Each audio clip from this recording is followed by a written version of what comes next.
ఓం గం గణపతియే నమః. ఓం శ్రీ మాత్రే నమః. నేను మీ వాడ్రే నారాయణరావు. ఇప్పుడు మనం శుక్రగ్రహం గురించి తెలుసుకుందామండి. శుక్రుడు మేషరాశి నుండి వృషభ రాశి వారిలోకి మారుతున్నాడు. అది కూడా 19th ఏప్రిల్ 2026, 19 ఏప్రిల్ 2026 నుండి almost 14th or 15th of మే వరకు కూడా ఆయన వృషభ రాశిలో ఉంటాడు. తన ఓన్ హౌస్లోకి రావడం వలన ఆయన ఇచ్చే ఫలితాలు ఎలా ఉంటాయి? అద్భుతంగా ఉంటాయండి. పైగా చంద్రుడు కూడా కలిసి ఉంటాడు. సరే, మనం శుక్రుడు గురించి చెప్పుకున్నాం కాబట్టి ఈ రాశి అంటే ఎలా ఉంటాయి? 12 రాశుల వారికి, మేషరాశి నుండి మీనరాశి వారి వరకు కూడా శుక్రుడు ఇచ్చే ఫలితాలు ఎలా ఉన్నాయో ఇప్పుడు మనం చెప్పుకోబోతున్నాం. ధనుర్రాశి వారికి 6వ భావాధిపతిగా 6వ భావంలో ఉన్నాడండి. కానీ శుక్రుడు 6వ భావంలో మంచివాడు కానే కాదు. దాన్ని హర్షయోగము అంటాం. హర్షయోగం అంటే ఎక్కువగా దానగుణం ఉంటుంది వాళ్ళకి. ఇప్పుడు అంతా కూడా దానగుణము, జాలి, దయ, కరుణ, అలాగే ఎక్కువగా డబ్బులు ఖర్చు పెట్టడము, శత్రువుల వలన భయం లేకుండా ఉండడము. శత్రువులు ఉన్నారంటే శత్రువులు మీకు మిత్రులు అవ్వడము. అంతేకాకుండా రోగాల వలన, రుణాల వలన మీకు అంటే ఇబ్బంది కలగకుండా ఉండడానికి అవకాశాలు మాత్రం ఉన్నాయి. అంతేకాకుండా విదేశాలు వెళ్ళడానికి కూడా స్టాంపింగ్ అవుతుందండి. శుక్రుడు 6వ భావం ఉండడం వల్ల కొన్ని మంచి చేస్తుంటాడు. కానీ 6వ భావం ఉన్న శుక్రుడు పాపత్వంలో ఉంటాడండి. అంటే ఏంటంటే చెడు ప్రభావం, చెడు ఆలోచనలు, చెడు ప్రవృత్తి, చెడు సంబంధించిన స్నేహితులు, ఇలాగనే ఎవరిని ఉద్దేశం చెప్తున్నది కాదండి. ఆయన ఇచ్చే ప్రభావం గురించి చెప్తున్నాను నేను. శుక్రుడు ఆ భావంలో ఉంటే ఆ ప్రభావం వాటి మీద ఉండడానికి అవకాశం ఉంది. కానీ మనం పూజలు చేసుకోవడం వల్ల తగ్గుతుంది అనుకోండి, అది వేరే విషయం. సో 6వ భావాధిపతి కూడా అయ్యాడు, 12వ భావాధిపతి కూడా అయ్యాడు మీకు. అంటే 11వ ఇంటి వాడు కూడా అయ్యాడు. 11వ ఇంటి వాడు కూడా 6వ భావంలో అంత మంచిదే కాదండి. వ్యాపార రంగాల్లో కూడా మీకు అంత కలిసే రాదు. స్టాక్ మార్కెట్లో కూడా మీకు ఏమి అద్భుతమైన ఫలితాలు ఏమి ఉండవు. కొంచెం జాగ్రత్తగా ఉండాల్సిందే. సినిమా రంగంలో, టెలివిజన్ రంగంలో ఉన్న వారికి కూడా శుక్రుడు వలన కొద్దిగా ఇబ్బంది పడడానికి అవకాశాలు మాత్రం ఉన్నాయి. మీరు అనుకున్నంత ప్రాఫిట్స్ అయితే ఏమి రావు. కానీ అమ్మవారి దశ మాత్రం బ్రహ్మాండంగా చేసుకుంటూ ఉంటారు, అందులో డౌటే లేదు. శుక్రుడు ప్రభావం అనేది మీకు 6వ భావాలను మెయిన్ కాన్సన్ట్రేషన్ చేశాడు కాబట్టి ఆయన మీ మేనమామలకి వృద్ధి కలిగిస్తూ ఉంటాడు. మేనమామను వృద్ధి కలిగిస్తూ ఉండడము, సేవకాజనాలు ఇస్తూ ఉంటాడు ఆయన. పైగా ఫ్రెండ్స్ కూడా సేవకాజనమే కదండి. మనకి వేళపడ్డ సమయానికి మనం ఆదుకునే వాళ్ళ ఫ్రెండ్స్ అందరూ కూడా మనకి సేవకులు అనుకోవడం, వాళ్ళని ఫ్రెండ్సే అనాలి. సో సేవకాజనం మామూలుగా అంటాం. సో ఈ విధంగా బాగుందండి. ఈ శుక్రుడు మీకు మంచి యోగాన్ని ఇవ్వకపోయినా కొద్దిగా మంచి ఫలితాలే ఇవ్వడానికి అవకాశాలు మాత్రం ఉన్నాయి. ఇందాక చెప్పినట్టుగా నా పేరు వాడ్రే నారాయణరావు శర్మ. మీ వాడ్రే నారాయణరావు. సరేనండి. నేను మీరందరూ కూడా అంటే నా వీడియోస్ని చూస్తూ, విదేశాల్లో కూడా నివసిస్తూ నా వీడియోస్ చూస్తూ నన్ను ఎంతగానో ప్రోత్సహిస్తున్నటువంటి మీరందరికీ పేరు పేరున నా హృదయపూర్వక నమస్కారాలు. అంతే కదండి. మీరు జాతకాలు చూపించుకోవాలనుకుంటే మీరు, మీ స్నేహితులు, మీ తెలిసిన వారు ఎవరైనా చెప్పండి. వాళ్ళకి మీరు తెలుసుకోవాలనుకుంటే date of birth, time of birth, place of birth 3 ఉంటే చాలండి. ఎందుకంటే చాలా ప్రాబ్లమ్స్ ఉంటాయి కదా. అంటే పెళ్ళిళ్ళు కావట్లేదనో, జాబ్స్ రావట్లేదనో, చిల్డ్రన్ కోసమనో, ఇవన్నీ కొన్ని ప్రాబ్లమ్స్ చాలా జాతకాల్లో కనిపిస్తూ ఉంటాయి. నాకు 36 ఏళ్ళ అనుభవం ఇందులో కూడా ఉంది. 34 సంవత్సరాలు ఫైనాన్స్లో కూడా చేశాను. సరే, అది పక్క పెడదాం కండి. అకౌంట్స్ ఆఫీసర్గా, సీనియర్ అకౌంట్స్ ఆఫీసర్ సింగరేణి కాలేజీలో చేశారు. అది పక్క పెడదామండి. సో ఈ విధంగా మనం ఉంది. మీకు ఏమాత్రం అంతేకాకుండా మీరు ఇవన్నీ ఉంటే, ఈ డీటెయిల్స్ ఉంటే తప్పకుండా మనం పరిష్కార మార్గాలు తప్పకుండా చేద్దామండి. అంతేకాకుండా నేను ఫోన్ చేసినప్పుడు కింద స్క్రోల్ అవుతున్న ఫోన్కి మీరు ఫోన్ చేయండి. మీరు ఫోన్ చేస్తున్నప్పుడు నేను గబుక్కుని లిఫ్ట్ చేయలేకపోవచ్చు. షూటింగ్లో ఉండడం వలన, వేరే వాళ్ళకి జాతకాలు చెప్తూ ఉండడం వలన కొద్దిగా నేను లిఫ్ట్ చేయలేను. మా మా మిస్సెస్ చేస్తుంటుంది, లేదా మీతో మాట్లాడుతూ ఉంటాను. మీరు అదే వాట్సాప్లోనే మెసేజ్ పెట్టచ్చండి.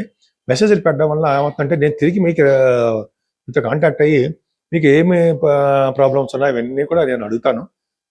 తప్పకుండా చెప్పుకుందాం. చాలామంది ఈ విధంగా జరిగాయండి. చాలామందికి మ్యారేజ్ కాకపోతే మ్యారేజ్ అవ్వడము, ఉద్యోగాలు చాలామంది చెప్పాను. వాడికి ఉద్యోగాలు రావడానికి నేను గ్రేట్ పర్సనాలిటీ కాదండి, మీ జాతకాల్లో ఉన్నదే చెప్తున్నా.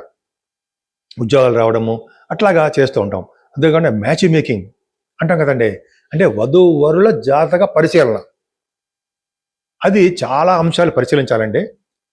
అది ఊరికే చూసేసి ఏదో కుదిరిందని లేకపోతే పాయింట్లను చూసేసి చేసేయచ్చని అలా చెప్పకూడదు ఎప్పుడు కూడా. దానికి చాలా సిస్టమ్స్ ఉన్నాయి.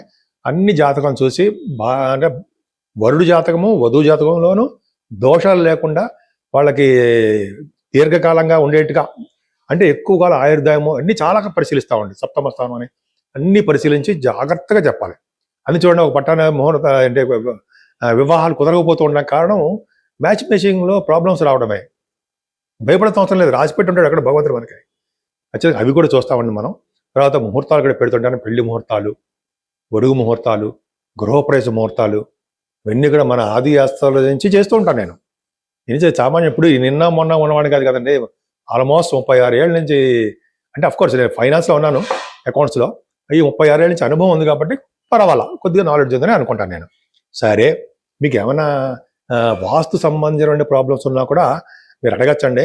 సపోజ్ ఉదాహరణ ఏంటంటే, మీరు మీ పేరు మీద ఏ ఫేసింగ్ కలిసి వస్తుంది? చాలామంది అంటాం కదా, నాకు తూర్పు ఫేసింగా, పడమర, ఉత్తరమా, దక్షిణమా ఫేసింగ్లు ఎలా కలిసి వస్తాయండి అని చాలామంది తెలుసు. బట్ కొంతమందికి అనుమానాలు వస్తూ ఉంటాయి. మీరు ఫోన్ చేయండి, తప్పకుండా నేను చెప్తాను. దీని గురించి ఇలా చెప్పడం వల్ల ఫీజు అవి తీసుకోను. ఏ ఫేసింగ్ ఏంటి చెప్పడం కోసం కూడా ఫీజు అనేది ఏమీ ఉండదు. సరే, అది పక్కా పెడదాం. మీకు మీ జాతకాలు చూపించుకోవాలనుకుంటే తప్పకుండా నాకు ఫోన్ చేయండి. ఇప్పుడు మనం పరిష్కార మార్గాల గురించి చెప్పుకుందామండి. శుక్రుడు ఆల్మోస్ట్ అందరికీ కూడా మంచివాడే, శుభుడు. కానీ కొన్ని లగ్నానికి మాత్రం పాపి కదండి, అవునా? ఉదాహరణకి మేష లగ్నానికి, వృశ్చిక లగ్నానికి ప్రబల పాపి అవుతాడు కదా, అవునా? అలాగే మీన లగ్నానికి కూడా పాపి అవుతాడు. కొన్ని లగ్నాలకి పాపత్వం ఉందండి. శుక్రుడు వలన పాపత్వం తగ్గాలి అంటే ఖచ్చితంగా అమ్మవారికి, కనకదుర్గ అమ్మవారికి, ఆవిడికి మనం హోమం అంటారు, చండీ హోమాలు అంటారు సరే, చండీ హోమాలు చేయించుకోవడం అమావాస్య పౌర్ణమికి. విడివిడిగా చేయించుకోవడానికి కష్టం అండి. మీ పేర్లు చేసి మీరు ఎక్కడైనా చేయించుకోవచ్చు. ఆ హోమాలు చేయించుకోవడం వలన యోగం కలుగుతుందండి. అవి చండీ హోమాలు అవన్నీ చేయించుకోవడం వల్ల మంచి మంచి యోగాలు కలుగుతూ ఉంటాయి. అంతేకాకుండా అమ్మవారిని కుంకుమ పూజతోను, అభిషేకాలతోను, దుర్గా సప్తసతి అని మనకి కనకదుర్గలో చేస్తుంటారు 4 o'clockకి, అది కూడా చేయించుకోవడం వలన అద్భుతమైన ఫలితాలు కలుగుతాయి. ఇంకో అద్భుతమైన పాయింట్ చదివానండి మధ్య నేను, అంటే మన గురువుగారులు చెప్పారు, తర్వాత ఇంకో చోట కూడా నేను చదివాను. ఏం పాయింట్ అంటే, మనం మళ్ళీ పుట్టాలని ఉందా? లేదు కదా, మనం మళ్ళీ జన్మ వద్దు అండి, మనం ఏం వద్దు చాలు అని అనుకుంటాం కదా. అటువంటి వాళ్ళకి ఏంటి తెలుసా అండి, ఈ ఏప్రిల్ నెలలో వస్తుంది, అది కూడా 24th వస్తుంది. ఏంటంటే అష్టమి శుక్రవారం నాడు పుష్యమి నక్షత్రంలో అష్టమి పూట 24వ తారీఖున అష్టమి పూట ఎవరైతే శివపార్వతుల కళ్యాణం చేయించుకుంటారో, అంటే 24 శుక్రవారము అష్టమి పుష్యమి నక్షత్రం అష్టమి పూట, అంటే అష్టమి అనేది శివపార్వతులకు ఇష్టం అండి.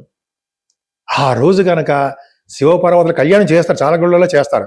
చేయించుకుంటే వాళ్ళకి పునర్జన్మ ఉండదు అని నేను మా గురువుగారు చెప్పారు. నేను చాలా చోట్ల చదివాను, కావాలంటే చూపిస్తా అక్కడ పాయింట్.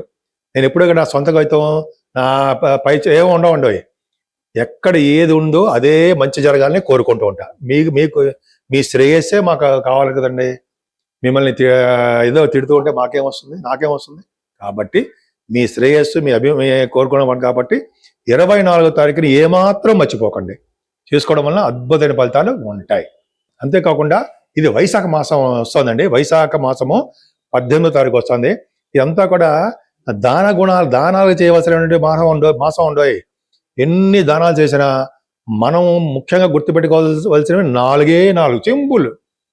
ఏంటంటే జలదానం, అంటే మనం నీరు, చల్లని నీరు, అవి మనం జనాలకి అందరికీ ఎక్కడ వీలుంటే అక్కడ మనం కుండల్లో పెట్టడము, నీరు ఇవ్వడము. నేనైతే బాటిల్స్ కొనేసి అందరికి కూల్ బాటిల్స్ పెట్టి అందరికి వెళ్ళి అందరికి ఇచ్చేసి వస్తూ ఉంటా. నేనైతే జలదానం మోస్ట్ ఇంపార్టెంట్.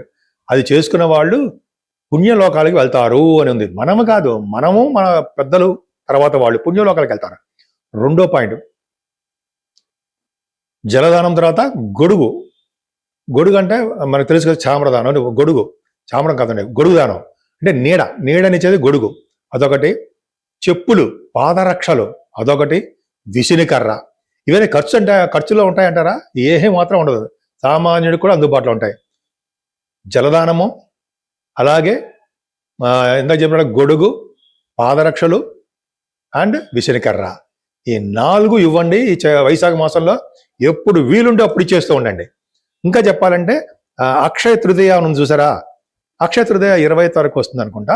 అక్షయ తృతీయ రోజుని 24వ తారీఖుని అంటే అష్టమి పూట ఇలా గనక ఎవరైతే దానాలు చేశారో వాళ్ళకి పునర్జన్మ లేకుండా వాళ్ళ పితృదేవతలు, వాళ్ళ తర్వాత తరాల వాళ్ళు అందరూ కూడా మోక్ష ప్రాప్తిని కలుగుతాయి, మోక్షాన్ని కలుగుతుంటారు శాస్త్రం చెప్తోంది.